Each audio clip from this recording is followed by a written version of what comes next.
In the still shadows of post-war England, where the air is thick with tradition and silence, one woman begins to awaken, not just to love, but to life itself. This is Lady Chatterley's Lover, a tale of forbidden passion, painful choices, and the courage it takes to walk away from everything for the chance to feel truly alive. Welcome to MovieCap. Constance Connie Reed, a bright and independent woman from a liberal intellectual background, marries Baronet Clifford Chatterley, a reserved but respectable aristocrat. At the beginning, their union seems promising, calm, polite, and filled with potential. But everything changes after Clifford returns from serving in World War I. He comes home severely injured, paralyzed from the waist down, confined to a wheelchair. His trauma runs deeper than the physical. Emotionally distant and increasingly cold, Clifford retreats into his work and his obsession with status. Their marriage loses all intimacy, no affection, no touch, no children. They move to Ragby Hall, Clifford's vast and suffocating family estate in the English countryside. For Connie, it becomes a beautiful prison. Isolated from the city, friends, and her former life, she drifts in a quiet depression.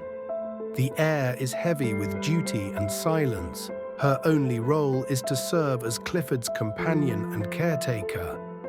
As Clifford grows more consumed with his writing and coal mining business, he begins to accept that he can no longer give Connie a child. In a chilling moment of detachment, he suggests she find another man, discreetly, to become pregnant and carry on the Chatterley name. But it's not love he offers her, it's a transaction, a duty. Then Connie meets Oliver Mellors, the gamekeeper on the estate. Rough-handed, quiet, and fiercely independent, Mellors is everything Clifford is not. A working-class man with a mysterious past, he speaks in plain, honest words and lives a simple life in a stone cottage on the edge of the woods. Their first encounters are fleeting, brief words, long glances. But something stirs beneath the surface. One day, while walking the grounds, Connie sees him bathing naked outside his cottage. She doesn't look away, and neither does he. In that moment, the spark ignites. Soon Connie returns, at first under the excuse of delivering eggs, then with no excuse at all. Their connection grows from silence to conversation, from curiosity to longing. In the shelter of Mellors' humble cottage, Connie rediscovers herself, not as a wife or a lady, but as a woman who desires and deserves to be loved. Their first physical intimacy is awkward, tender, but deeply real. Far from the cold detachment of her marriage, Mellors treats her with gentleness, passion, and, most importantly, equality.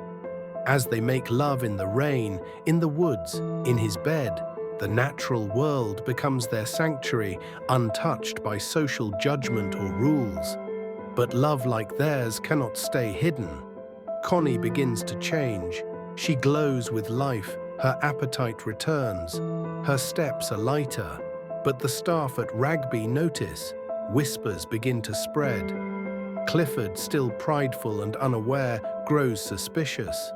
His need for control becomes more apparent, even as he continues to neglect her emotionally. Meanwhile, Mellors reveals his own pain. He was once married to a woman who betrayed him, leaving him jaded and distrustful of love. But with Connie, something shifts.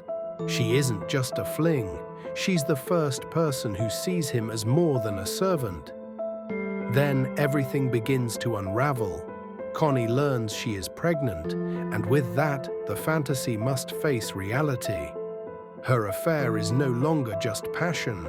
It's now a threat to reputation, name, and inheritance.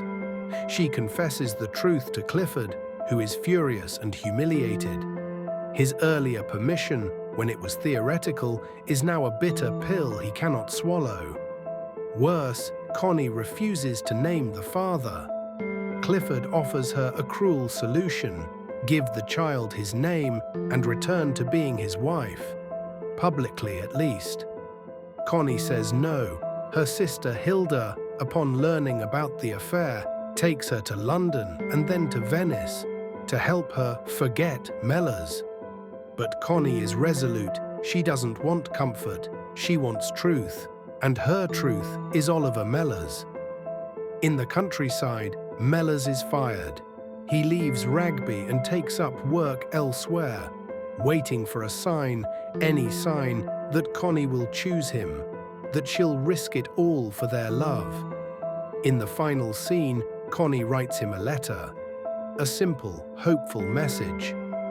If you still want me, I'll be with you. The film ends not with grandeur, but with quiet courage. A woman who was once sold into a life of quiet misery has chosen something different. Not just love, but herself.